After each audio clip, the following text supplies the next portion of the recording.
श्रद्धेय भाई जी के चरणों में प्रणाम। श्रद्धेय स्वामी जी महाराज के चरणों में प्रणाम। अनंत कोटि सब संत महापुरुषों के श्री चरणों में कोटि कोटि प्रणाम। हम सभी के हृदय में विराजमान ठाकुर जी के श्री चरणों में कोटि कोटि प्रणाम। नारायण नारायण नारायण। प्रणाम बाबू जी। बोलो। हाँ बाबू जी, बताओ आज क्या बता सो। शेर जी ने हाँ 14 संवत 90 में घनश्याम दास जी के मकान पर सुबह प्रातः काल अपनी बात बताई। अच्छा। शेर जी अपनी शुरू से बात बता रहे हैं। हाँ हाँ। मैंने प्रारंभ में हनुमान जी की उपासना की थी। अच्छा। इसके पश्चात शिव जी की हाँ फिर रामचंद्र जी की और जी अंत में भगवान विष्णु की जी। बीच में सूर्य भगवान की उपासना की थी। हाँ हाँ। मुझे स्वप्न में हनुमान जी के बंदर के रूप में दर्शन हुए, मोटा बंदर के हाँ। रूप में। अच्छा। मैं कहने लगा, हाँ तुमने प्रसाद बांटने का संकल्प किया था, क्यों हाँ। नहीं बांटा? अच्छा। मैंने कहा बांटूंगा। मैंने कहते अंतर ध्यान हो गए। अच्छा। मैंने सेठ जी मुझे सुनी थी, उन्होंने 5 पैसे का किताब प्रसाद बांटने का संकल्प किया था। अच्छा। सेठ जी मुझे सुना था ये बात, तो उन्होंने वो बांटा नहीं, भूल गए।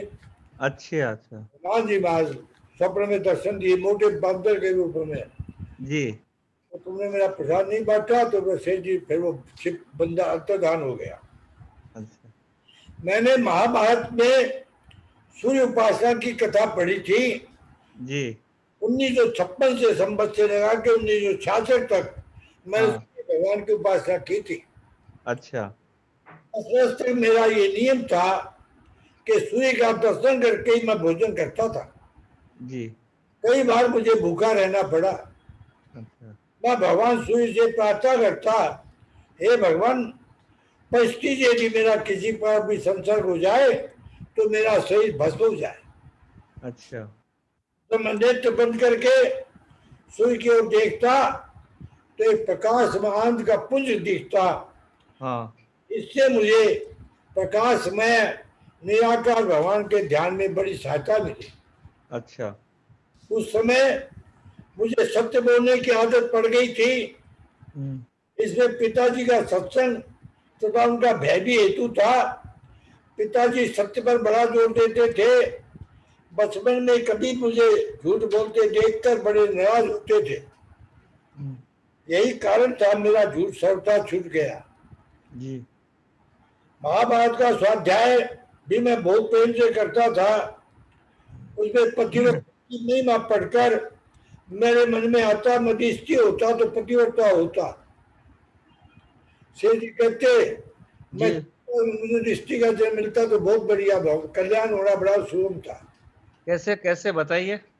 जैसे स्त्री पतिव्रता होकर के अपना कल्याण कर सकती है, तो हाँ। शेर जी सभा में कहा करती है बात।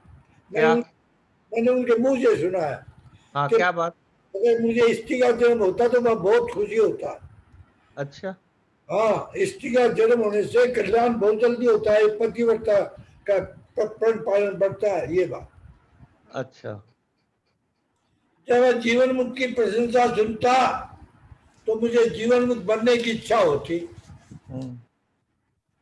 शिव जी की उपासना की महिमा सुनने से मैं शिव की उपासना में लग गया। इसके साथ 2-3 देवताओं की उपासना चलती। शिव जी की उपासना में विधि पूर्वक करना नहीं जानता था, पर उनमें मेरा प्रेम अवश्य था। मैं शिव जी के मंदिर में जाया करता था। शिव विष्णु में मैं भेद नहीं मानता था। एक दिन स्वप्न में मुझे शिव जी ने दर्शन दिए और स्वप्न की बात सुना रहे हैं। स्वप्न की बात सुना रहे हैं। अच्छा। मैंने नित्य प्रति शिव मंदिर जाने का दृढ़ नियम कर लिया। हाँ। तब से कई साल बीत गए, उस नियम का मैं पालन करता रहा। एक दिन मंदिर जाने में देरी हो गई। मंदिर का दरवाजा बंद हो गया था, पर मेरा ही दर्शन का नियम था। ये मंदिर के ऊपर तक वाली खिड़की से राह से मैं भीतर चला गया। भीतर जाकर देखता हूँ शिव जी महाराज एक क्रम पर सोए हुए हैं। मुझे देखकर शिव जी ने पूछा तू कैसे आ गया? अच्छा। मैंने कहा मैं मोरी की राह से आ गया। हाँ, शिव जी भीतर क्यों आया? मैं आपका दर्शन करने के लिए आ गया। अच्छा तो तुम अपनी माता पार्वती के पास जाकर सो जाओ। शिव जी आज्ञा अनुसार माता पार्वती पर जाकर सो गया। मुझे नींद नहीं आई। अच्छा। शिव जी के दर्शन से मेरा हृदय उल्लासपूर्ण था। मेरे हृदय में बड़ी प्रसन्नता थी। जी। उसके बाद मैं शिव जी के पास जाकर खड़ा हो गया। शिव जी बोले यहाँ क्यों आया? सोया नहीं? मैं आपकी आज्ञा मानकर गया तो था और मुझे नींद नहीं आई, इसे मैं लौट आया। अच्छा। अच्छा तो वरदान मांग लो। आपके दर्शन मुझे हो गए, अब मेरी कुछ इच्छा नहीं है। अच्छा। मेरी बात सुनकर शिव जी ने 2-3 बार आग्रह किया। उनके आग्रह करने पर मैंने पूछा इस शरीर में सुख अधिक होगा या दुख अधिक होगा? क्या चीज? सुख अधिक होगा दुख अधिक होगा इस शरीर में? अच्छा। शिव जी बोले मूर्ख, जब तक सही रहेगा तब वो सुख दुख दोनों हुआ ही करते हैं। अच्छा। ये कह रहे थे, मेरी आंखें खुल गई। शिव जी की आकृति मूर्ख जैसी थी। सिर पर जटा थी और लेकर काला कंबल था। उम्र 40-50 वर्ष की मालूम दी। पार्वती जी का मुख मैंने नहीं देखा। जी। मैं रामायण पढ़ता था, उसमें शिव जी हनुमान जी भगवान राम के सेवक थे, ये बात मिलती। भगवान राम के प्रति विशेष श्रेय हो गया। अच्छा। ऐसा परमेश्वर है ऐसा जानकर मैं राम नाम का जप और रामचंद्र जी का सुख का ध्यान करता था। मेरे ध्यान की स्थिति बड़ी अच्छी हो गई। एक दिन घर पर माँ के बंद किए भगवान के राम का ध्यान कर रहा था। मुझे इतना विश्वास था भगवान राम जी मेरे सामने खड़े हैं। ध्यान में ऐसा मालूम दिया भगवान सामने खड़े। जी जी। मन की आंख से मुझे देख रहे हैं। सायंकाल का समय था। माँ जी ने भोजन के लिए आज्ञा दी, आवाज दी। तो पहले तो मैं बोला नहीं, पर माँ जी ने कई बार आवाज दी तो उनका आगे देखकर बार बार आवाज सुनकर मैं भोजन करने जा बैठा। भोजन करते समय धीरे धीरे मेरी ध्यान की गाढ़ता कम हो गई। अच्छा। उसके बाद रास्ते चलते हुए राम नाम का जप भगवान के सुख का ध्यान करने लगा। लोग मुझे पागल कहते थे और पागल हो जाने का भय दिखाते थे, पर मैं उनकी बात को ध्यान नहीं देता था। जी। लोग वैशिष्ट पढ़ने का अवसर प्राप्त हुआ, उसमें निराकार ब्रह्म की महिमा का अधिक पता चला। इस बीच में एक दिन स्वप्न में राम जी के दर्शन हुए। ध्यान से सुनो, स्वप्न में। अच्छा। स्वप्न में मुझे अनुभव हुआ कि मैं सो रहा हूँ, किसी ने मुझे बाहर से आवाज दी। मैंने उसका दरवाजा खोल दिया। एक आदमी बाहर खड़ा था। मैंने पूछा क्यों? कहा उसने कहा भगवान रामचंद्र जी आए हुए हैं और तुम्हें बुला रहे हैं। अच्छा। मैं तुरंत उस आदमी के साथ चल पड़ा। शुरू में धानुकों की धर्मशाला के पास जा पहुंचा। वहां देखा भगवान, ये स्वप्न में है, भगवान एक उत्तम महल में विराजमान है। अच्छा। हीरे पन्नों से चमचम कर रहा है। मैं जिस व्यक्ति के साथ वहां आया था उसके साथ ऊपर गया। ऊपर जाने पर पहले पैर मुझे लक्ष्मण जी के दर्शन हुए। अच्छा। उत्तर की ओर मुंह के बैठे थे। भगवान राम का मुखारबिंद दक्षिण की ओर था। मुझे देखकर लक्ष्मण जी ने पूछा ये कौन है? अच्छा। हमने उत्तर दिया जय जय गोविंद का है, अपना भक्त है, इसके लिए हम लोग यहाँ ठहरे हुए हैं। अच्छा। और राम ने फिर मुझसे कहा तो अपनी माँ सीता जी के पास जाकर सो जा। उनके आज्ञा अनुसार मैं वहां जाकर सो गया और भगवान के दर्शन से मुक्त होने के कारण मुझे नींद नहीं आई। अच्छा। मैं वहां से उठा, भगवान के चरणों में जाकर बैठ गया। भगवान बोले तू क्या चाहता है? मैंने कहा आपके दर्शन हो गए, मुझे कुछ नहीं चाहिए, अब चले जाओ। आज आपको छोड़कर कहा जाऊंगा, तुम्हें जाना पड़ेगा। मुझे कितने दिन ये खरड़े घिसना पड़ेगा, संसार के पिछड़े में रहना पड़ेगा 78 वर्ष तक। अच्छा। महाराज मैं तो नहीं जाऊंगा। भगवान ने कहा तुमने जाना स्वीकार क्यों किया? अब तो जाना पड़ेगा। इतने वर्ष के लिए तो मैं नहीं जाऊंगा, फिर तुम हमसे आके मिलोगे। भगवान के दर्शन से, बात से बड़ा आनंद हुआ और उसी समय स्वप्न टूट गया। अच्छा। मैं प्रातःकाल उस धानुका की बगीची की तरफ गया, पर वहां तो कुछ भी नहीं दिखा। अच्छा। इसके पश्चात मैं भगवान राम की भक्ति करता, वेदांत की पुस्तकें देखा करता। इससे निराकार सर्वव्यापी ब्रह्म की ओर टान होने लगी। मैं ऋषिकेश चला गया, वहां से देश गया, फिर किसी कारण विशेष से निराकार के साथ विष्णु भगवान के साकार रूप का भी ध्यान करने लगा। साकार निराकार में भेद नहीं मानता था। ये संबत 1963-64 की है। तब से आज 25 वर्ष तक यही क्रम रहा। 25-26 वर्षों में क्या क्या बातें मेरे मन में आई, ये मेरा बताने का विचार नहीं है। अच्छा। वो दर्शन मैंने 64 में संपत्ति में, हाँ। वो बताने का विचार नहीं। अच्छा। आजकल निराकार सृष्टि अधिक रहती है, साकार की इच्छा करने पर होती है। बीच में मुझे ऐसा भान हुआ कि मुझे ब्रह्म की प्राप्ति हो गई। उस समय बड़ी अच्छी स्थिति थी, मेरा भ्रम निकल गया। मेरे मन में विचार, शेर जी का आगर थे, गीता जी के देखने से मेरा भ्रम निकला। क्या चीज? गीता जी के देखने से मेरा भ्रम निकला। गीता जी के? अच्छा। हाँ। स्थिति हमें तो एक स्थिति रहनी चाहिए। अच्छा। ये स्थिति मेरी नहीं रही, 13 घंटे स्थिति रहती। हाँ। तो फिर मैंने देखा, फिर वो खूब कहा करते सभा में, जी तो साधन किया कमर कस के, बस फिर आगे चुप रहते। मेरे मन में विचार आया, जिसे ब्रह्म की प्राप्ति होती है उसे हो नहीं सकती, मैं ब्रह्म प्राप्त हूँ। सुन लिया? हाँ। अब भाई जी की बात सुना।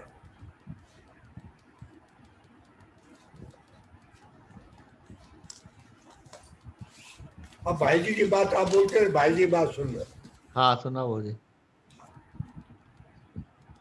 शेर जी को संबत 64 में भगवान ने, विष्णु भगवान शेर जी लेते हुए थे और भगवान विष्णु ने दर्शन दिए चतुर्युग से। चूरू में? चूरू में चुबारा अभी भी है जहाँ पे भगवान प्रकट हुए थे। हवेली में ऊपर वो कमरे में? हाँ कमरे। अब सुन लो आप,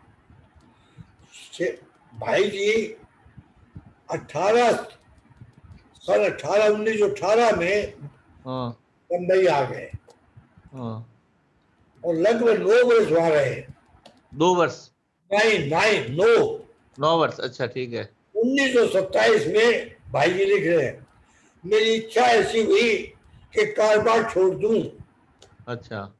समाज छोड़ दूं, राजनीति छोड़ दूं, गंगा जी के तट पर के एकांत पे रहूं। मैंने शेर जी को लिखा। इसके पहले कल्याण के बंबई से 1 साल से अधिक निकल चुका था। कल्याण सन 1926 में निकला था, अगस्त 26 में। नामांक शेर जी उत्तर दिया, कल्याण बंद नहीं करना है, तुम गोरखपुर जाओ। गोरखपुर में गीता प्रेस की स्थापना हो चुकी है। सन 1923 में गीता प्रेस की स्थापना हुई थी। अच्छा। शेर जी कहा 2-3 महीने गोरखपुर रह जाना, फिर लातू राम जी काम संभाल लेना, फिर तुम्हारी इच्छा वहां चले जाना। ये शेर जी ने भाई जी को बोला। सन 1927 में व्यापार के सारे कामकाज शब्द तोड़कर मैं बंबई चला। बंबई से चला, मेरा ये निश्चय था एक बार गोरखपुर जाकर सदा के लिए गंगा तट पर निवास करके जीवन के शेष दिन केवल भजन में बिताना। साधारण खर्च की व्यवस्था भी भाई रामकिशन डालमिया के सहयोग से हो गई थी, और भगवान का विधान दूसरा ही था। शेष जी ने यही कहा था, कल्याण बंद नहीं करना है, तुम गोरखपुर जाओ। गोरखपुर में गीता प्रेस की स्थापना कुछ समय पहले हो चुकी थी। शेष जी ने कहा, गोरखपुर में तुम 2-3 महीने रहकर सारा काम लातू राम जी को संभला देना, फिर तुम चले जाना। होता वही है। ये लातू राम जी ब्राह्मण थे। अच्छा। उनके 2 बेटे परमेश्वर जी और नारायण जी। अच्छा। ये गीता प्रेस की बिल्डिंग इन्होंने खड़ी की थी। अच्छा। हाँ, मैं उनके दोनों बेटों को जानता हूँ। लातू राम जी को मैंने दर्शन नहीं किए। अच्छा। अच्छा। उनके दोनों बेटों से मेरा परिचय है अच्छे से। अच्छा। हाँ। भगवान के मंगलमय विधान होता है, कल्याण को गीता पर से प्रयास करने की व्यवस्था हो जाए, इतने लिए मैं गोरखपुर आया था। इसका कल्याण उत्तर बढ़ता गया। आसक्ति समझो, वासना समझो, मेरा मन अधिक से अधिक लगने लगा। मेरी एकांतवास की इच्छा धरी रह गई। अच्छा। मैं गोरखपुर का ही हो गया कि गोपाल की सब होए। गोरखपुर आने के बाद काम सुचारू रूप से करते हुए मेरे हृदय में भगवान की लालसा प्रतिपल तीव्र होती जा रही थी। अन्य कुछ भी स्वाता नहीं था। सुना इन उत्कंठा से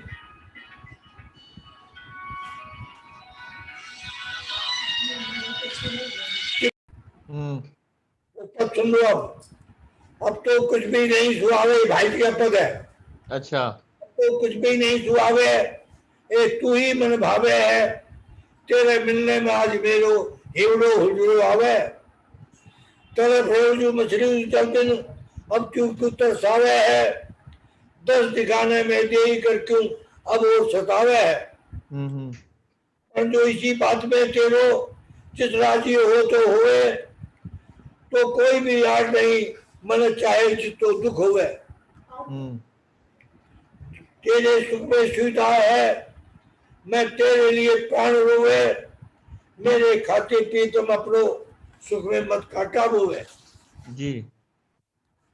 पर यह निश्चय समझ, तने मिलने की खातर मेरा प्राण छिन छिन में व्याकुल हुए। दर्शन है की भारी ठान, बात चुरा कर भाग्या जावे। मावे नहीं किसी का कान, आंखों पे उड़ा सा डोले, पलक पलक की समझे हान। पर प्यारा तेरी राजी में नित राजी मेरो मन। प्राणाधिक दोनों लोगों को तू ही मेरो जीवन धन। नहीं मिले तो तेरी मर्जी, पर तन मन तेरे अर्पण। लोक वेद है ही तू ही मेरो परम रतन। चातक की जू सदा उड़ी को, कदे नहीं मुने मोड़ू। दुख देवे मारे तड़पावे, तो भी ने नहीं तोड़ू। तरसा कर जी लेवे, तो भी तने नहीं छोड़ू। झाकू नहीं दूसरी कहानी, तेरे में ही जी जोड़ू। जी। भाई जी का पद है। अब सुनो भाई जी के दर्शन की बात। जी बाबू जी। भाई जी को सर्वप्रथम भगवान विष्णु के साक्षात दर्शन जय सिद्धि शेष जी के समक्ष 15-20 महानुभावों की उपस्थिति में आश्विनमती छठ शुक्रवार विक्रम संवत 1984 16 सितंबर 1927 को हुए थे। इसका संकेत एक पद लिखा है भाई जी ने। अच्छा। जन्म से लगी हुई थी जिनके दर्शन की आशा, ये भगवान के दर्शन ऐसे हुए थे।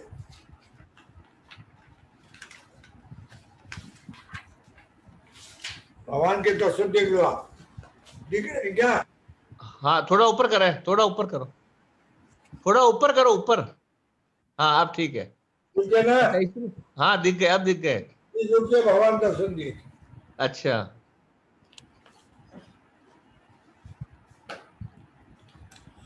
जन्म जन्म से लगी हुई थी, जिनके दर्शन की आशा, रूप सुधा बारी थी और गावन जिसके थी अभिलाषा, जिसने अपने मिलन की व्याकुलता भर दी थी मन में, विरानल दर्शक उठा जिसके उसके सारे तन में। ये साधन विहीन था कारण किंतु बलवान अपार, निश्चित ब्रह्म रूप गुरुवर की थी अनुकंपा पारावार। ब्रह्म रूप गुरुवर थे शेर जी, जी ब्रह्म रूप गुरुवर शेर जी थे। इसमें लिखा ना निश्चित ब्रह्म रूप गुरुवर की थी अच्छा। अनुकंपा पारावार। हाँ। गुरु जी शेर जी थे वहां। अच्छा। उनके प्रेम रज्जु से हरि तो बनना पड़ा स्वयं तत्काल। सुना? उनके प्रेम हाँ रज्जु से, हाँ रज्जु से रखनी पड़ी अभय करने को नष्ट पर भुजा विशाल। कोमल कर स्पर्श से जिनको निर्भय नित्य पड़ा करना, चरण स्पर्श अभय वाणी मधुर प्रसाद से दुख करना। भाग्यवती जिन आंखों ने वह देखी रूप छठा अनुपम, तृप्त हो गई नहीं बता सकती वर्णन में अक्षम।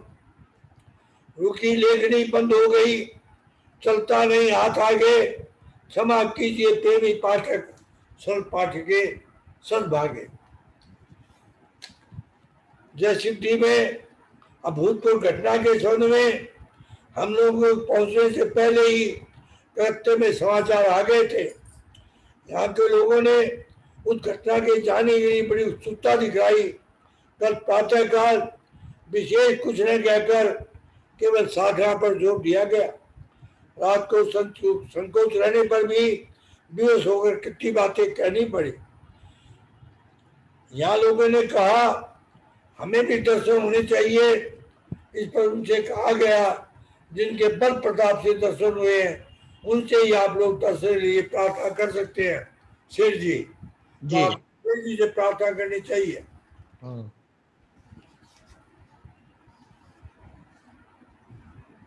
अब सुनो दर्शन की बात। आषाढ़ बदी छठ नहीं, आश्विन बदी छठ, आश्विन बदी छठ संबत 1984 को जय सिद्धि में हनुमान प्रसाद जी पोद्दार ने जय दयाल जी गोविंद घाट के से एकांत के समय दिन में 12 बजे प्राय 10-12 वर्ष पहले की अपनी ध्यान की स्थिति का वर्णन किया। भाई जी शेर जी पास गए एकांत में और 10-12 वर्ष पहले पे ध्यान की स्थिति का वर्णन किया। जी। वो जो ध्यान उनका शिमला पाल में हुआ करता था। जी जी। हनुमान प्रसाद जी पोद्दार ने कहा शिमला पाल में भगवान के चित्र को सामने रखकर आंखें खोलकर कुछ देर तक भगवान की तरफ देखता, आंखें बंद करके ध्यान में भी वैसा ही रूप देखता। इस प्रकार बारंबार करते करते नेत्र बंद रहने पर ध्यान में सूप दिखने लगा। कुछ दिनों के अभ्यास के बाद नेत्र बंद रहने पर ध्यान बड़ा स्पष्ट और गाढ़ ध्यान होने लगा। इसके बाद नेत्र खोलने पर भी भगवान का वैसा स्वरूप सामने बिना चित्र रखे ही दिखने लगा। कुछ दिन के बाद मन की दृढ़ भावना से भगवान का चेतन स्वरूप प्रत्यक्ष की तरह जवान अवस्था में उसकी तरह सामने नेत्र खुले रहने पर भी दिखने लगा। जी। इसके उपरांत बहुत दिनों से मेरा अभ्यास सुसज्जित ब्रह्म के ध्यान का ही रहा करता है, परंतु लगभग 3-4 महीने से भगवान का साकार चतुर्भुज स्वरूप खुले नेत्रों के सामने मन की दृढ़ भावना से प्रत्यक्ष की तरह जबरदस्ती दिखाई देता है। आज भी चेतन स्वरूप प्रत्यक्ष की तरह नेत्रों के सामने खड़ा हुआ दिखाई दे रहा है। ये शेर जी से कह रहे भाई जी। एक विचार से मालूम होता है मन का दृढ़ संकल्प होने से वही भगवान प्रत्यक्ष की जो दिख रहे हैं।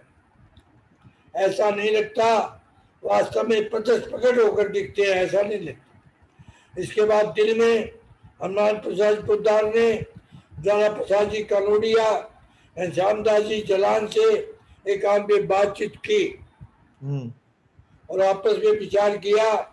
भगवान के साकार सुख का प्रत्यक्ष की जो जैसा ध्यान मेरे होता है वैसे साक्षात रूप से प्रकट होकर दर्शन हो। इसके लिए हम लोग श्री जयदयाल जी गोविंदा से प्रार्थना करें। ये तीनों जने मिले। अच्छा। श्यामदास जी जवान, ज्वाला प्रसाद जी कनोडिया और पुद्धा, इन तीनों का मेरे जैसे ध्यान में दर्शन होता है ऐसा चीजें प्रार्थना करें कि अच्छा। हो जाए। इसके लिए हम लोग जयदयाल जी गोविंदा से प्रार्थना करें। जयदयाल जी गोविंदा के पास दूसरे व्यक्ति बातचीत कर रहे थे। उनमें रनलाल जी शेखपुर वाला विष्णु भगवान के सुख के विषय में प्रार्थना की। जयदयाल जी गोविंदा ने उनकी प्रार्थना स्वीकार की और कहा भगवान के सुख का ध्यान तथा मानसिक पूजा का विषय करने का विचार है। अच्छा। उसी समय हनुमान प्रसाद जी पोदार, श्यामदास जी जलान और जयदयाल जी गोविंदा के पास पहुंच गए। हनुमान प्रसाद जी पोदार ने अपना विचार प्रकट नहीं किया। जयदयाल जी गोविंदा ने उनके आते ही कहा आज पहाड़ी पर चलकर ध्यान करने का विचार है। उन्होंने कहा, शेर जी ने चला के कहा। इसके बाद सब लोग पास की पहाड़ी पर चले गए। ये जैसी बात है जी। आगे आगे शेर जी थे। रास्ते में कई जगह देखी, लोगों ने पसंद की, परंतु शेर जी को पसंद नहीं आई जी। जगह पसंद नहीं आई शेर जी को। अच्छा। उन्होंने चुन के बताई ये स्थान महेंद्र सरकार की कोठी के पूर्व दक्षिण भाग में सीताफल के वृक्ष के समीप है जी। सिद्धि में स्थान पर ये 16 व्यक्ति वहां उपस्थित थे। उनके नाम जयदयाल जी गोविंदा, राम प्रसाद जी पोद्दार, रामदास जी जलान, रामलाल जी जलान, द्वारका प्रसाद जी जलान, सुखदेव जी गीता प्रेस में थे। अच्छा। जो ट्रस्टी थे गीता प्रेस के। जो मुक्ति सेन जी ने चित्रकूट में करवाई थी। अच्छा। 58 में तो घनश्यामदास जी जलान का शेष शांत हुआ था अच्छा सामने।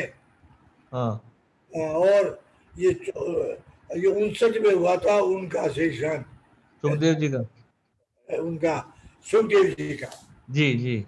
ये जो वहां गए थे चित्रकूट। और उनका शेर जी के सामने उनका शेष शांत हुआ था। अच्छा। सुखदेव जी थे हमारे गीता प्रेस थे। अच्छा। मेरे मैनेजर थे। उनका काम इतना बढ़िया था शेर जी उनको ट्रस्टी बना दिया। वो यूपी के थे। यूपी के शेर जी कुछ उनका काम इतना बढ़िया था शेर जी उनको बना दिया था। और उनके राम के उपासक थे और चित्रकूट ले गए और वहां उनका श्री शांत हुआ था शेर जी सामने। अच्छा। ये सुखदेव जी गीता प्रेस वाले। महाराज जी जालूका, सुखन जी चूड़ी वाला, रामलाल जी चूड़ी वाला। रामलाल जी ये उनके भाई थे। आत्मानंद जी जो आप देखे होंगे साधु, जो कौन जिनका चूड़ी वाले थे ना वह। आत्मानंद जी साधु थे। उनका नाम था पहले मदन लाल जी चूड़ी वाला। तो आपने देखे होंगे। मदन लाल उनके भाई थे रामलाल जी चूड़ी वाला। अच्छा अच्छा। मेरे देखे हुए। ये डुंगरमल जी बावला ये भी मेरे देखे हुए। ज्वाला प्रसाद जी कनोडिया, केदारनाथ जी कनोडिया, शिवदयाल जी गोविंद का छोटे भाई थे शेख जी के। अच्छा। दौलतराम जी और वैद्यनाथ शेखपुर वाला, रनलाल जी शेखपुर वाला, ये 16 आदमी वहां थे जय सिद्धि में। अच्छा। सभी लोग अब ध्यान से सुनना जी बाबू जी। एक तरफ बैठ गए। भाई जी शेख जी के सामने बैठे थे। भाई जी बैठे थे शेख जी सामने जी। उनके एक तरफ ज्वाला प्रसाद जी था भाई जी के और एक तरफ घनश्यामदास जी जलान थे। अच्छा। मतलब भाई जी बीच में थे। घनश्यामदास जी जलान थे, एक तरफ ज्वाला प्रसाद जी कनोडिया थे। अच्छा। और सामने सेठ जी थे। ठीक है। इस स्थान की भूमि भी प्राय समतल थी, जमीन जी। समतल थी, सब प्रकार से अनुकूल मालूम होती थी। दिन के लगभग 3:30 बजे थे, ये दोपहर के 3:30 बजे थे। जी। इसके बाद जयदयाल जी ने कहा, जिस प्रकार तेरे ध्यान का अभ्यास है उस माफी शुभ का वर्णन कर। उसके पीछे मेरा भी विचार शुभ का वर्णन मानसिक पूजा कराने का है। मां जी उत्तर दिया, मेरी इच्छा नहीं होती, आप ही वर्णन करें। इस प्रकार 2-3 बार प्रश्नोत्तर होने के बाद जयदयाल जी ने विशेष रूप से कहा, मैं तो यही विचार करके आया था, आज हनुमान के द्वारा शुभ का वर्णन कराना। सेठ जी लिख बोले, मेरा विचार ये था जी। जी। शुभ का वर्णन करे और पीछे मैं करूं। इस प्रकार 1-2 बार कहने पर हनुमान प्रसाद जी उत्तर दिया, अब मेरी कहने की तीव्र इच्छा हो गई। अब बोलो, सेठ जी कहने पर इच्छा हो गई। हाँ। ऐसा कहकर अब उन्होंने वर्णन चालू किया। हनुमान प्रसाद जी ने आरंभ में भगवान की प्रार्थना, ध्यान के श्लोकों का, शांताकारं भुजगशयनं ससंग चक्रम किरीटगंडम, ये जी। 2 श्लोकों का उच्चारण किया। जी। गीता अध्याय 4 श्लोक 7 का उच्चारण किया। जी। धर्म से ग्लानिर्भवति भारत है, अभी हाँ। धर्म से और पितृणाय साधुना विनाशाय, ये 2 श्लोकों का उच्चारण किया। जी। देर में ध्यान में स्थित होकर बोले, भगवान आ गए। अच्छा। तब श्री जयदेव ने कहा, अब शिव का वर्णन करो। हनुमान प्रसाद जी कहा, भगवान मेरे सामने कमलासन पर बैठे हुए हैं। कमल नीचे से सफेद है, मध्य में लाल है, ऊपर से नीला है। भूमि से 1.5 हाथ कमल ऊंचा है। अच्छा। उसके ऊपर भगवान दाहिना पैर नीचे लटकाए हुए बैठे हैं। भगवान की पगथरी लाल है, बिल्कुल पहने हुए हैं। ऐसा कहना पहले देखा सुना नहीं। भगवान के चरणों के नख बड़े सुंदर है, मानो सूरज के टुकड़े हो। भगवान एक विलक्षण महीन पीताम्बर पहने हुए हैं, जिसके भीतर से भगवान के शरीर के अंग चमक रहे हैं। अच्छा। कमर में बहुत सुंदर अनोखा रतन गहना पहने हुए हैं। एक हार कंठले की जो पहने हुए हैं, दूसरा हृदय तक जिसमें कौस्तुभ मणि पिरोई हुई है, तीसरा हार नाभि तक है। प्रेम की भांति एक दुपट्टा उत्तीय वस्त्र धारण किए हुए हैं। घुटनों तक लटकती हुई एक अत्यंत सुंदर पुष्पों की माला है, जिसके बीच में तुलसी जी के गुच्छे भिरोए हुए हैं। भगवान के 4 भुजा है, जिनमें शंख, चक्र, गदा और पद्म सुशोभित हो रहे हैं। चारों भुजाओं में बहुत सुंदर कड़े और बाजूबंद शोभायमान हो रहे हैं। कानों में बहुत ही सुंदर लड़ पहने हुए हैं। नासिका के अग्रभाग में मोती की तरह मणि लटक रहा है। नेत्र लाल कमल के समान विशाल और खिले हुए। मुकुट बड़ा ही सुंदर और अलौकिक है। के नीचे से घुंघराले मुड़े हुए छोटे छोटे केस बहुत ही सुंदर दिखाई दे रहे हैं। मस्तक पर श्रीधारी तिलक शोभा दे रहा है। मुस्कान बहुत ही सुंदर है और कुछ कहने में नहीं आता। एक आदमी ने प्रश्न किया, भगवान कहाँ है? हनुमान जी ने उत्तर दिया, मेरे सामने प्रत्यक्ष दिख रहे हैं। अच्छा। आप लोग मेरे पास आकर देखें। तब रघुनाथ जी से गुरुवारा बोले, मुझे भी आंख बंद किए दिख रहे हैं, मुझे भी आंख बंद किए देख रहे हैं। अच्छा। दूसरे भाई ने प्रश्न किया, भगवान खड़े हैं बैठे? हनुमान जी आप खड़े हो गए। थोड़ी देर बाद फिर बोले, अब फिर बैठ गए। थोड़ी देर बाद कहने लगे, मैं भगवान के चरणों को स्पर्श करने के लिए हाथ बढ़ाने की चेष्टा करता था पर हाथ हाँ बढ़े नहीं। फिर चेष्टा करके हाथ बढ़ाया तो भगवान कुछ पीछे की तरफ सरक गए, फिर अंतर्धान हो गए। भगवान के अंतर्धान हो जाने पर हनुमान प्रसाद जी जय जय से बहुत आग्रह से प्रार्थना करने लगे। हनुमान प्रसाद जी का फिर भगवान के मुझे साक्षात रूप के दर्शन होने चाहिए और मुझे संस्पर्श हो ऐसी कृपा करनी चाहिए। हाँ हाँ श्री जयदयाल जी ने कहा ध्यान करो, वैसा दर्शन फिर हो सकता है। अच्छा अगली की इच्छा हो तो संस्पर्श भी दे सकता है। हम्म भगवान की पूजा के लिए क्या सामग्री लाया है, अच्छा हनुमान जी का सामग्री क्या हो सकता है।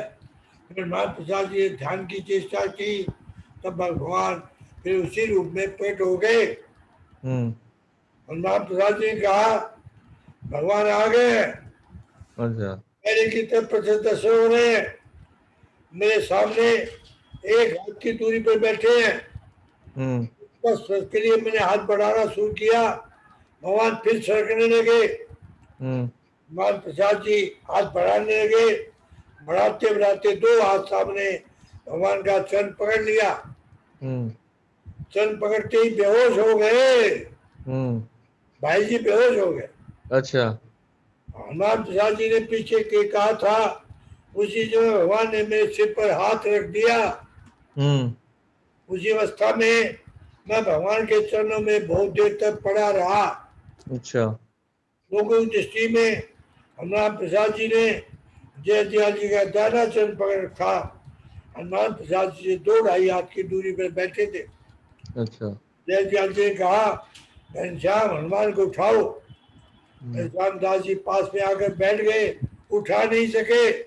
अच्छा ज्वाला प्रसाद जी को उठाने के लिए कहा गया, उन्होंने उठाकर पास में अपनी गोद में लिटा लिया। उसमें हनुमान प्रसाद जी बेहोश थे,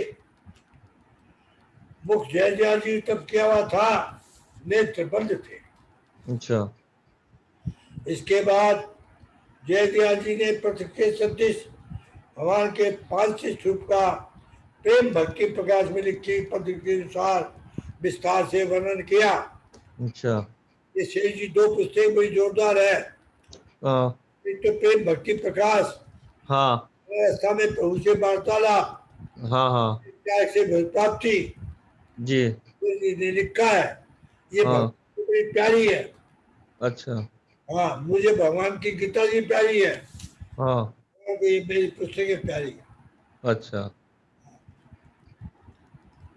तो शेर जी कह रहे प्रेम भक्ति स्वामी जी, प्रेम भाई जी प्रेम प्रकाश भक्ति लिखी पद के अनुसार विस्तार से शेर जी ने भगवान के स्वरूप का वर्णन किया। जी और कृष्ण विधि से भगवान की पूजा की, भगवान से बहुत विलक्षण प्रार्थना की। इस समय बद्रीदास जी गोविंद का, कुंजलाल जी सुल्तानिया, सीताराम जी पोदारी 3 आदमी और आ गए। हाँ फिर शेष साई स्वरूप को अपने हृदय काश में श्यान गाकर मान रूप से भगवान की सेवा शुश्रूषा की। बहुत ऋषियों का, सनकादी भक्तों का, गुरु जी, हनुमान जी, नारद जी इत्यादि का आह्वान किया। इस प्रकार विधि पूर्ण अर्चना परिचर्या काल समाप्त होते होते सायंकाल हो गया। अच्छा जय दयाल ने कहा अब सायंकाल हो गया, चलना चाहिए। ऐसा सुनकर हनुमान प्रसाद जी को कुछ होश हुआ। अच्छा कहा भगवान चले गए, तब जय दयाल जी बोले अपने भी चलो। इसके बाद हनुमान प्रसाद जी को मार्ग का ज्ञान न रहने के कारण 2 आदमी पकड़कर उनको आगे के भवन में ले आए। जय दयाल जी की वृत्तियां भी बहुत उपराम मालूम हो रही थी। अच्छा वृत्तियां भी बहुत उपराम मालूम हो रही थी। जी जी आरोग्य भवन में आने के बाद ज्वाला प्रसाद जी के कमरा नंबर 8 के बाहर वाले तख्ते के ऊपर हनुमान प्रसाद जी उद्धार उसी अचेतन अवस्था में लेटे रहे। हाँ उसी मूर्छित अवस्था में जी बीच बीच में भगवान के भाव की कुछ बातें बोल उठते थे। जैसे वह देखो भगवान ओंकार के ऊपर बैठे हुए हैं। ये आपको दिखा ना ओंकार, हाँ इस भगवान ओंकार के ऊपर बैठे हुए हैं। हाँ बोले गए कहाँ जाओगे, फिर आना ही होगा। कुछ देर के बाद घनश्याम दास जी ने भोजन के लिए पूछा। उसके उत्तर भान जी ने कहा, अभी तो भगवान का प्रसाद लड्डू पेड़ा खूब खाया था। अच्छा हाँ, खा के खूब तृप्त हो गया हूँ। ये सुनकर जय ने कहा, लड्डू पेड़ा के ऊपर दूध तो पी लो। हम्म कहकर आपके हाथ दूध भेज दिया। घनश्याम दास जी ने आकर हनुमान प्रसाद जी ने कहा, उन्होंने दूध भेजा है। ये सुनकर हनुमान प्रसाद जी उत्तर दिया, सबको प्रसाद दो, एक बूंद भी नीचे नहीं गिरे। घनश्याम दास जी ने सबको प्रसाद दिया, बाकी दूध हनुमान प्रसाद जी ने पी लिया। अच्छा ये सब क्रीड़ाएं भगवत भाव के आवेश में हो रही थी। रात्रि के 8:30 बजे हनुमान प्रसाद जी ने कहा, अब चलो जयदयाल जी के पास चले। अच्छा इधर से जयदयाल जी की फुरना हुई, हनुमान के पास चलूं। उधर तो से जी फुरना हुई, हाँ फुरना हुई। जी इतने में ही हनुमान प्रसाद जी कोठी नंबर 3 के श्री जयदयाल जी के बाहर कमरे पर तख्ते पर आकर बैठ गए। हाँ इसी समय कमरे में से जयदयाल आते देख हनुमान प्रसाद जी भगवत आवेश में बोल उठे, भगवान आते हैं, सब खड़े हो जाओ। इतना कहकर ही जयदयाल जी के चरणों में साष्टांग प्रणाम करते गिर गए। अच्छा पीछे जयदयाल जी उठाकर उन्हें तख्ते में बैठाया और कहा, तू क्या करता है। इसके बाद हनुमान प्रसाद जी होश आने लगा और कहा, भगवान चले गए, अब आप दिखाई पड़ते हैं। अच्छा और जयदयाल जी ने कहा, तुमने जो भी देखा सब वर्णन कर। हाँ तो हनुमान प्रसाद जी ने वर्णन शुरू किया। उनका इतिहास तो ऊपर लिखा है, कुछ बातें नीचे लिखी जाती है। आपको हाँ तो मैंने सुनाई थी। जी हनुमान प्रसाद जी ने कहा, जब मैंने भगवान का चरण बलपूर्वक पकड़ लिया तब भगवान ने मेरे सिर पर हाथ रख दिया। हाँ मैं बहुत देर तक उनके चरणों में पड़ा रहा। जी उस समय कोई एक महान पुरुष ने भगवान की विधि पूर्वक पूजा की। हाँ फिर बहुत से ऋषि मुनि और भक्तजन आए। हाँ जी महाराज, नारद, हाँ हनुमान जी, गरुड़ जी, ये महापुरुष आए वहाँ। अच्छा फिर सबको प्रसाद बांटा आरम्भ हुआ। तब भगवान ने कहा, ये नया भक्त आया है, उसको भी प्रसाद दो। तब भी खूब प्रसाद मिला। ऐसा स्वादिष्ट प्रसाद मैंने पहले कभी नहीं खाया। अच्छा फिर पान बटने लगा, मेरी बारी आने तक पान शेष हो गया, अच्छा मुझे नहीं मिला। जी जयदयाल जी ने कहा, पहाड़ी के ऊपर तो तू मेरा दाहिना चरण पकड़ रखा था, रास्ते में तुझे ज्वाला प्रसाद जी और घनश्याम पकड़ कर ले आए थे, अब तुमने साष्टांग प्रणाम भी मेरे पैरों में किया, ये क्या बात है। तब हनुमान प्रसाद जी ने कहा, मैं तो प्रत्यक्ष भगवान का ही चरण पकड़ा था। हाँ बिल्कुल नहीं, रास्ते में भी भगवान ही मुझे पकड़ कर ले आए थे, अब भी भगवान ही आए थे। भगवान के चरणों में साष्टांग प्रणाम की थी, आपके चरणों में नहीं। मेरे इसमें कुछ भी संशय नहीं था, प्रत्यक्ष भगवान ही आए थे। जी भगवान चले गए, आप बैठे, मुझे ठीक आप ही दिख रहे हैं। हनुमान प्रसाद जी कहा, मेरी चिंता थी मैं कोई रहस्य की बात प्रत्यक्ष देखूं। उस दिन आपने से भगवान राम के दर्शन की बात होने से और ज्वाला प्रसाद जी आपके प्रेम और प्रभाव की बात होने से मेरी उत्कंठा बहुत ज्यादा बढ़ गई थी। भगवान के साक्षात दर्शन इतनी उत्कंठा मेरे जीवन में कभी नहीं हुई थी। जी इसी निमित्त से उनसे मैंने प्रार्थना की। घनश्याम जी के साथ आपके पास जाते ही आप बोले, अच्छे चलो आप ध्यान करने पहाड़ पर चले। पहाड़ पर जाने के बाद मैंने सारी बातें ऊपर लिखी हुई बता दी। जी बाल प्रसाद जी ने कहा, जब पहाड़ी पर जाकर मैंने ध्यान की बात की, सब दृश्य जाते रहे, चारों ओर अकस्मात बड़ा भाई प्रकाश हो गया। जिस जगह आप विराजमान थे उस जगह भगवान की चतुर्भुज मूर्ति का आपका मैंने खुली आंखों से प्रत्यक्ष दर्शन किया। अच्छा। शिव जी का चतुर्भुज मूर्ति का हाँ हाँ मूर्ति दिखाई ना आपको, मूर्ति दिखाई ना? हाँ हाँ। हाँ, ये इस रूप में मूर्ति और शेर जी।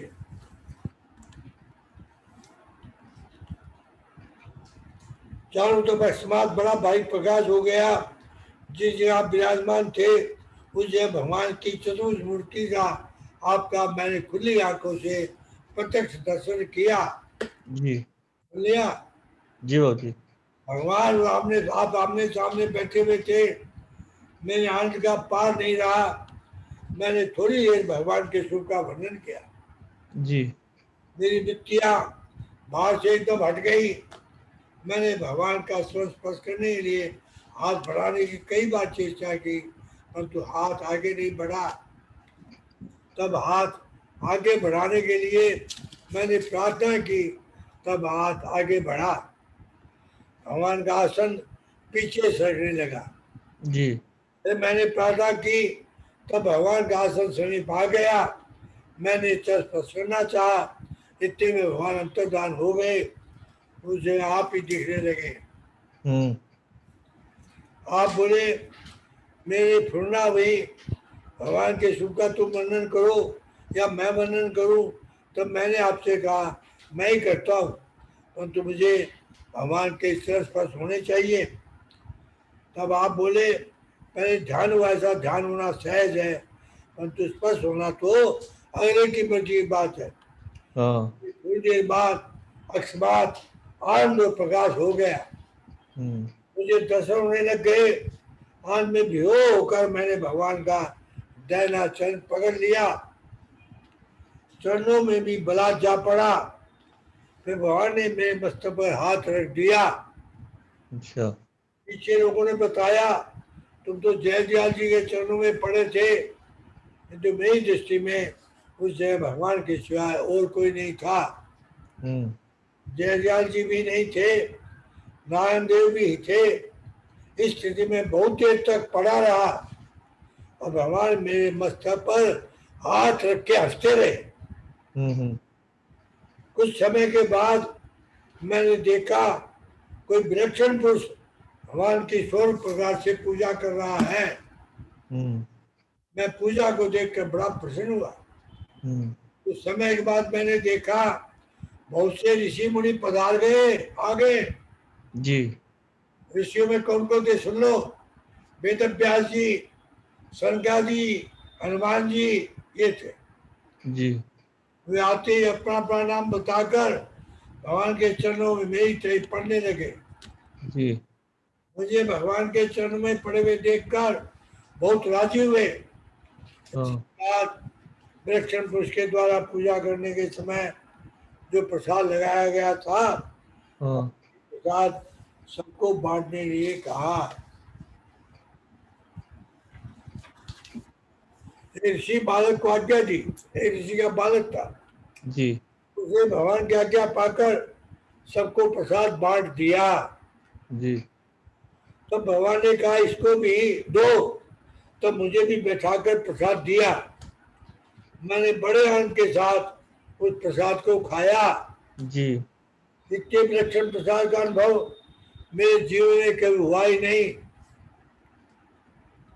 इसके थोड़ी देर बाद भगवान अंतर्ध्यान हो गए। मेरे दिल में व्याकुलता होकर आंखें खुल गई। मैंने कहा भगवान जो चले गए, तब आप बोले अपने भी चलो। जी। मैंने देखा मेरा सिर जरा प्रसाद जी गोद में था।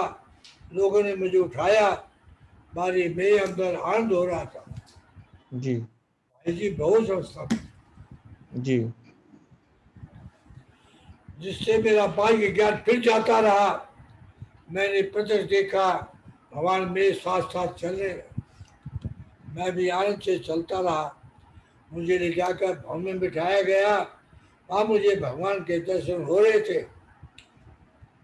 आप जयदयाल जी के पास ले आए, यहाँ भी मुझे भगवान का दर्शन हुआ। मैंने साक्षात दंडवत भी भगवान को ही किया। फिर मुझे बाहर का चेत हो गया। हनुमान प्रसाद जी ने जयदयाल जी कहा, जो देखा उसके आपके आज्ञा के मुताबिक वर्णन कर दिया। इसके बाद जयदयाल की आज्ञा से सब सहन करने चले गए। ठीक है। क्या बात। अब अगली बात। जी बाबूजी, हाँ बोलो।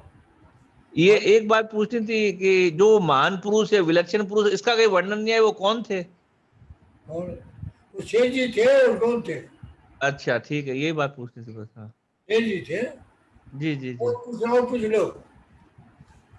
तो अब थाने स्वामी जी की ऐसी बात सुनाऊं, अब अगली बार कहोगे आप केवल मान्यता से बहुत प्राप्ति, साधे की भी जरूरत नहीं। और बोलो, आप कहोगे तो स्वामी जी की ऐसी बात आपने सुनाओ। एक बात स्वामी जी सुना दो शेर। हाँ सुना दो ना बाबूजी। संक्षेप में क्या है कि भिजनी के बच्ची पैदा हुई। एक भिजनी हाँ उसके बच्ची पैदा हुई, 4 दिन की थी। हाँ हाँ, तो वो अपनी माँ का दूध नहीं पी रही थी। अच्छा, तो शेठ स्वामी जी वहां गए। दौरे पे। तेरा जन्म उच्च कुल में था, हाँ भेजने के पैदा हुई, दूध पी रहे, उसे दूध पीना चालू कर दिया। अच्छा इसी तरह की 18 वर्ष की बालक थी, हाँ माँ का दूध नहीं पी रही थी, उसकी भी यही घटना थी। अच्छा वो भी पहले पूर्व जन्म में उच्च कुल में थी, हाँ छोटे कुल में जन्म हो गया, हाँ तो भी नहीं पी आया, उसे भी दूध नहीं पी रही थी। अच्छा स्वामी जी जाके बोले, हाँ ये बालक तू दूध पी ले, उसे पीना हाँ शुरू कर दिया। अच्छा सत्संग के अमृतकर में है पुस्तक, आप पढ़ डाल तो पढ़ लेना। हाँ हाँ और सुनाओ। रामानंद जी थे, रामानंद जी महाराज। रामानंद जी। रामानंद जी थे ना जो महापुरुष हुए। हाँ रामानंद जी प्रयाग में हुए थे। अच्छा ये 11वीं शताब्दी में, 12वीं शताब्दी में हुए थे, 250 वर्ष जिए थे। हाँ इनके शिष्य हैं ये इस प्रणाली में, ये मनुपीठ वाले राजेंद्र दास जी, अच्छा रामानंद जी है ये सब। अच्छा ये बाबा जी, ये मनुपीठ वाले सब रामानंद जी है। जी। उनकी बात सुनाओ। वे भगवान को भोग लगाया करते थे। अच्छा अपने चेले को कह रखा था, तो भिक्षा ब्राह्मण के घर में या पवित्र आदमी के घर से लाया कर। हाँ एक बनिए की दुकान बीच में पड़ती थी। हाँ एक चमार के लड़का नहीं होता था, संतान नहीं थी। अच्छा चमार ने उस बनिए को पैसा दिया। हाँ किसी संत ने बताया, तू तेरी भिक्षा ही दी रामानंद जी, भगवान के भोग लगा के तो तेरा लड़का हो जाएगा। अच्छा उस चमार ने उस चमार पैसे वाला था, उस हाँ बनिए को रुपए दे दिए कि हाँ रामानंद के पास भिक्षा पहुंचा दे। हाँ तो वो उनका चेला जो आता था रामानंद जी का, हाँ वो उससे बढ़िया हो कहता कि यहाँ से भिक्षा ले जाओ, भिक्षा ले जाता नहीं, क्यों हाँ रखा था, समझे। तो हाँ एक दिन बरसात बहुत तेज पड़ रही थी, हाँ तो वो चेला ये आलस कर गया, आज हाँ गया, आज इस बढ़िया से भिक्षा ले लूं। उस बढ़िया से भिक्षा ले, जो चमार के पैसों की भिक्षा थी। हाँ तो उस शिष्य को रैदास बनना पड़ा, अच्छा चमार के घर जन्म लेना पड़ा। अच्छा वो गया, उसे भगवान के भोग लगाया। रामन जी बोले, आज भोग लग नहीं रहा, क्या बात है? हाँ आज भोग नहीं लग रहा है। हाँ उसे कहा, महाराज जी ऐसे ऐसे बात हो, पूछ किसका पैसा है? उसे पूछा, ऐसे ऐसे है। तो बोले, तुझे चमार के घर जन्म लेना पड़ेगा। अच्छा तो वो रैदास जी चमार के घर जन्म लिया। वो अच्छा दूध नहीं पी रहे थे, हाँ तो रामान जी वहां पहुंचे। हाँ अरे चल रैदास दूध पी ले। अच्छा तो सब उन्होंने दूध पिया। वो हाँ रैदास ऊंचे भक्त भगवान के हुए। हाँ अब समझ गए, जी बाबूजी। ऐसी बढ़िया बातें हैं। हाँ वास्तव में हैं? जी बाबूजी। सुनी ना। हाँ सुन, तो ये बाबूजी जो ये जो बिलनी वाली बात बताई, ये तो ये धोरे पे हुई थी ना ये तो। ये बात हुई गांव में, याद है भाई। मैं अब कल अगली बार पूछना, बता दूंगा क्या हुई। नहीं अच्छा वो तो ढीले नहीं थे तो कैसे सेठ जी स्वामी जी गए थे मुझे पता नहीं। मैं हाँ हाँ ढूंढ के बताऊंगा भाई, मुझे पता नहीं। बात सही ठीक है। है बाबूजी। आपको हाँ बात सही। पुस्तक बता दी, सत्संग अमृत कर, उसमें पढ़ लो आप। संसार, सत्संग के अमृतकरण में ठीक है। सत्संग अमृत पुस्तक निकली है गीता प्रकाशन से, जी उसमें बात छपी है और स्वामी जी ने निज में कही है। अच्छा तो तारीख दे रखी है, डेट दे रखी है उसमें। सत्संग हाँ हाँ में पढ़ लो। यानी मैं आपको अभी मेरे याद ढूंढने में मुझे समय लगेगा, आपका समय हो गया, इसलिए मैं हाँ पहली बार बात याद आ गई तो आज भगवान की मर्जी, सही रह गया, बात याद आ गई, भगवान की इच्छा हुई तो ठीक है। ठीक है जी बाबूजी। जी नारायण श्रीमन नारायण नारायण श्रीमन नारायण नारायण नारायण श्रीमन नारायण नारायण। श्याम रामचंद्र की, मूल मुठ बच्ची वाले की। हाँ बाबूजी।